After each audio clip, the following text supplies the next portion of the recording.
Investidores e investidoras, tudo bem com vocês? Hoje nesse vídeo eu quero comentar com vocês e explicar um pouquinho sobre o que são os ciclos de mercado e vamos falar aqui sobre o que seria o mundo ideal do investidor, que infelizmente é muito difícil de conseguir fazer acontecer. Então fica comigo até o final desse vídeo que eu garanto para você que vale muito a pena. Bom, vamos lá então, começando pelo básico do início de tudo. O que são os ciclos de mercado? É um conceito que basicamente a gente precisa entender quando a gente começa a investir o nosso dinheiro, é entender que o mercado é cíclico, porque terão momentos onde o mercado vai estar muito otimista, vai estar subindo bastante, terão momentos que ele vai ter uma leve queda ou terão momentos que ele vai ter uma queda muito mais acentuada. Muitas dessas quedas são causadas por fatores externos. Então, por exemplo, quando a gente tem uma redução drástica da taxa de juros lá dos Estados Unidos, isso tem um impacto direto no mundo como um todo, porque os Estados Unidos é um país muito consumidor e quando tem um aumento drástico da taxa de juros deles, significa basicamente que eles vão estar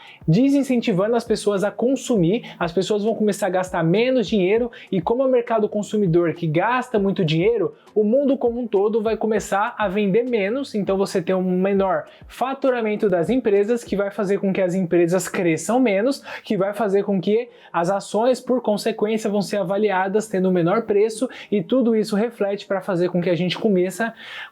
a ter uma derrocada, uma desvalorização das ações como um todo. Ou a gente pode ter a influência interna mesmo que vai fazer com que a gente tenha um ciclo de baixa, um ciclo de alta do mercado. Então quando a gente tem, por exemplo, uma troca de presidente aqui no Brasil e a gente tem um presidente com uma visão muito contra o mercado, que vai fazer com que a gente tenha uma taxa de juros mais alta ou vai fazer com que as empresas tenham um momento ali mais delicado, onde elas vão ter o menor crescimento, tudo isso vai fazer com que a gente tenha um ciclo de baixa do mercado, que vai fazer com que a gente tenha que passar por isso daí, remando para continuar vivo e aproveitar os momentos de bonança. Eu vou colocar um gráfico na tela para vocês darem uma olhada, olhando de períodos de 5 em 5 anos, como que foi o resultado do Ibovespa, pegando lá do comecinho de 2000 até hoje, para vocês verem como terão alguns momentos que a gente vai ter um ciclo de alta e depois a gente tem uma queda, depois um ciclo de alta e depois uma queda, um ciclo de alta e depois mais uma queda, mas o mais importante é vocês verem que no parâmetro como um todo, lá de 2000 até agora, a gente teve um crescimento composto. Se você se manteve investindo em ações que estão no Ibovespa, você conseguiu lucrar nesse período. E aí, o que seria o cenário ideal para o investidor? Se você tivesse bola de cristal ou se você conseguisse voltar no tempo com todo o conhecimento que você tem hoje, você ia conseguir se tornar milionário muito fácil, porque bastaria você comprar na baixa e vender na alta. Se você fizesse isso, você ia conseguir ter muito resultado, porque imagina, por exemplo, que você vem investindo durante o ano de 2017, 2018 e 2019 também investiu muito, porque 2019 a gente chegou a bater um recorde histórico que só foi superado agora em 2023 da nossa Bolsa de Valores, que tinha batido a casa de 115 mil pontos. Porém, veio a pandemia em 2020 e despencou tudo. Só que se você investiu em 2017 e 2018, que o Ibovespa ficava ali na casa de 60 mil, 70 mil pontos e conseguiu vender as suas ações, olhando lá em 2019, quando tinha superado os 100 mil pontos, estava ali em 115 mil pontos, você conseguiu ganhar muito dinheiro e você vendeu antes de vir a pandemia e poderia comprar novamente tudo muito barato de novo para estar revendendo tudo de novo agora em 2023 e com isso teria ganhado muito dinheiro. Só que é isso, eu não tenho bola de cristal, vocês não têm bola de cristal, então não tem como a gente aplicar essa estratégia de comprar na baixa e vender na alta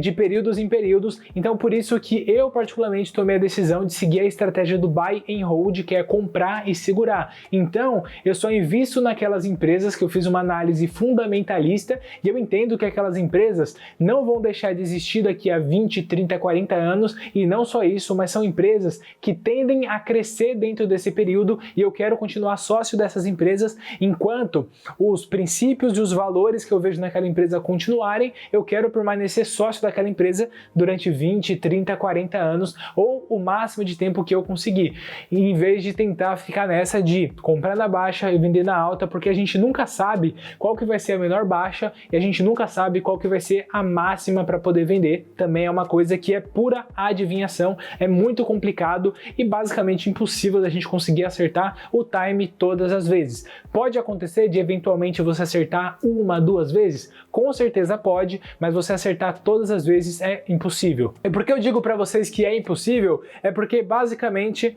quem opera o mercado são pessoas, não são apenas robôs, algoritmos e tudo mais. Então, como são pessoas que estão operando, a gente não consegue mensurar, a gente não consegue calcular como que vai ser a reação individual de cada pessoa com uma determinada situação que acontece. Então, dando um exemplo pessoal meu que me marcou muito, eu lembro até hoje o dia 23 de março de 2020, que foi o dia que deu lockdown geral em todas as cidades, em São Paulo, no Brasil como um todo, shoppings fechando e tudo mais, e foi um dia que a Bolsa de Valores despencou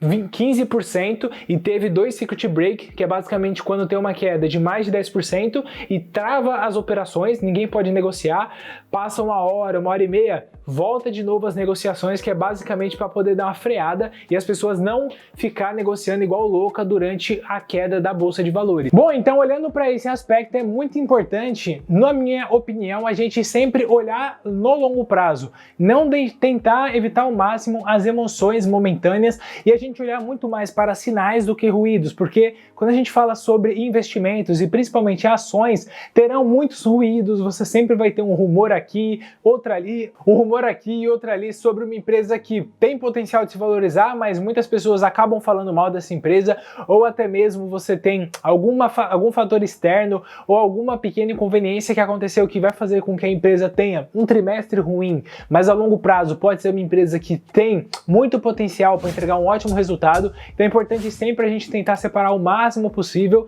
daquilo que é ruído e o que é sinal e olhar para o longo prazo, porque a longo prazo os ciclos do mercado faz com que, pelo menos olhando para o Brasil, né, olhando o histórico do Brasil, faz com que no longo prazo você tenha colhido bons resultados se você se manteve investindo a longo prazo. Se você for olhar apenas para curto prazo, pode fazer com que você tenha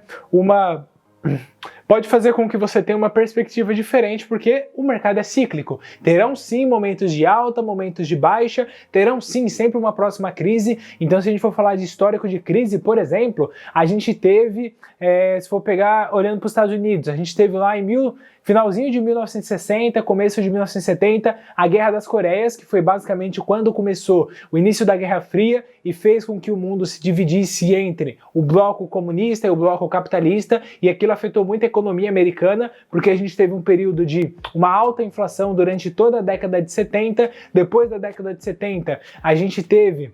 nos anos 90, a questão da bolha do Japão, que se valorizou demais e depois despencou. Depois a gente teve, em 97, os tigres asiáticos, que era aquele bloco econômico formado por Japão, China, Indonésia, Índia, vários países que também teve uma queda muito grande e fez com que muitas pessoas perdessem muito dinheiro. Depois, em 2000, a gente teve a crise das .com, depois a gente teve a queda das Torres Gêmeas, que também afetou muito, e é uma crise que afetou não só o mercado americano, mas muito o mundo como um todo. Depois a gente teve, em 2007, as crises das subprimes, depois a gente teve, lá em 2020, a pandemia. Então é fato que sempre vai vir uma crise e, infelizmente, muito provavelmente, essa nova crise que vai vir vai ser maior do que as anteriores, mas sempre a gente conseguiu sobreviver, sempre a gente conseguiu passar por esses momentos de turbulência. Então é importante sempre se manter o máximo possível.